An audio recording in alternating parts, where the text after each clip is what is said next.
જો એક દેરાસર રાખશે ને બધા રાખશે. મેં તો ઓલી નાની ગાય રાખો ને. મારા નાલા સોપારાની અંદર હું તમને કહું પક્ષાલ થાય ને ભગવાન અમૂલ ની દૂધ ની થેલી નો પક્ષાલ બધી જગ્યાએ ઈ જ છે.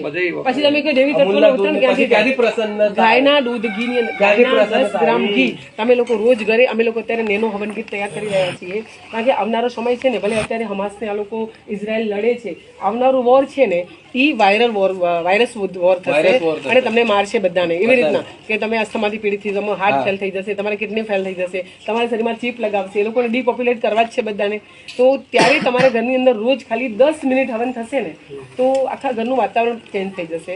અને જે અત્યારે પ્રોપલિન વાયુ છે જે ઓપરેશન થિયેટરમાં વપરાય છે એ સિન્થેટિક વાયુ બહુ મોંઘું આવે છે. કારણ કે અંદર શરીર ખોલી નાખે એટલે કોઈ જર્મ્સ કે વાયરસ અંદર ન જવા જોઈએ. તો એ સિન્થેટિક વાયુ એટલું મોંઘું છે. તમે ગાયના ઘીનું ખાલી 10 ગ્રામ ગાયના ઘીનું તમે ઘરમાં હવન કરો તો 1 લાખ ટન કાર્બન ઓક્સિજનમાં ડાયવર્ટ થાય છે, કન્વર્ટ થાય છે અને પ્લસ પ્રોપલિન વાયુ પેદા કરે છે. એ નેચરલ ફોર્મમાં થાય છે.